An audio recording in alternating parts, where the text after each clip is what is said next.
क्या कभी खुद से पूछा है कि तुम्हें प्रेम करना सिखाया गया है या डरना, कि तुम्हें जीना सिखाया गया है या दबाना, कि तुम्हें स्त्री बनाया गया था या धीरे धीरे मिटाया गया? क्यों जब भी एक लड़की अपने भीतर की आग को महसूस करती है तो सबसे पहले उसे अपराध बोध दे दिया जाता है? क्यों उसकी धड़कनों को नाम दे दिया जाता है गलत?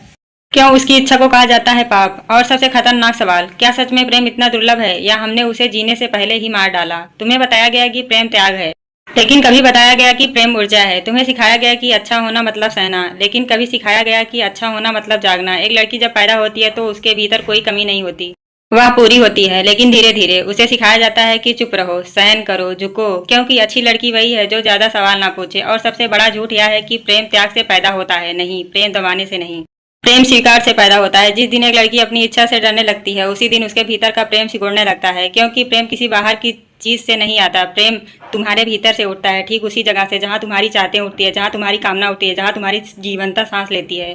लेकिन तुम्हें वहीं से काट दिया गया। तुम्हें बताया गया है ये मत महसूस करो, ऐसा सोचना गलत है, अच्छी औरतों को यह सब शोभा नहीं देता। और फिर वही समाज पूछता है, आज औरतें प्रेम से खाली क्यों हैं, शादियां सूनी क्यों हैं, रिश्ते बोझ क्यों बन गए हैं? जिस प्रेम को तुमने जहर कह दिया उसी से अमृत कैसे बहेगा? सच सुनना कठिन है लेकिन जरूरी है।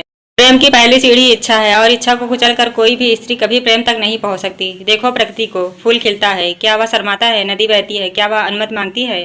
मोर नाचता है, क्या वह पाप करता है? सिर्फ इंसान की स्त्री को अपनी ही प्रकृति से लड़ना सिखाया गया और फिर कहा गया संघर्ष मत करो, शांत रहो। यह कैसा मजाक है जिससे तुम लड़ रही हो? वह कोई दुश्मन नहीं, वह तुम्हारी ही शक्ति है।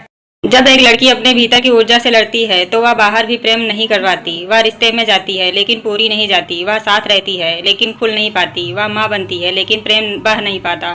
क्योंकि प्रेम बांटा नहीं जाता, प्रेम बहता है, और जो खुद से कटा हुआ है वह क्या बताएगा? यह समझो, प्रेम सीखा नहीं जाता, प्रेम हटाई गई रुकावटों के बाद अपने आप प्रकट होता है। जैसे स्वस्थ कोई अभ्यास नहीं है, बीमारी से हटते ही वह प्रकट हो जाता है, ऐसे ही डर, अपराध बोध और झूठी नैतिकता हटते ही प्रेम प्रकट होता है। तुम्हें प्रेम सिखाने की जरूरत नहीं है, तुम्हें सिर्फ खुद से लड़ना बंद करना है। तुम्हें यह मानना है कि तुम्हारी इच्छा गंदी नहीं है, कि तुम्हारी ऊर्जा शर्मनाक नहीं है, कि तुम्हारी देह कोई अपराध नहीं है। जिस दिन एक लड़की यह स्वीकार कर लेती है उस दिन वह खतरनाक हो जाती है, क्योंकि अब उसे झुकाया नहीं जा सकता। और यही कारण है कि सदियों से स्त्री को डराया गया है, शर्मिंदा किया गया है, ताकि वह जाग ना जाए। क्योंकि जागी हुई स्त्री सिर्फ प्रेम नहीं करती, वह स्वतंत्र होती है, और स्वतंत्र स्त्री सबसे बड़ा भय है उन व्यवस्थाओं के लिए जो डर पर टिकी है। आज अगर तुम्हारे भीतर खालीपन है तो खुद को दोष मत दो, तुम खराब नहीं हो, तुम्हें गलत सिखाया गया है। लेकिन अब सवाल यह है, क्या तुम उसी गलत शिक्षा के साथ आगे भी जीना चाहती हो, या अब तुम अपने भीतर की गंगा के बांध तोड़ना चाहती हो?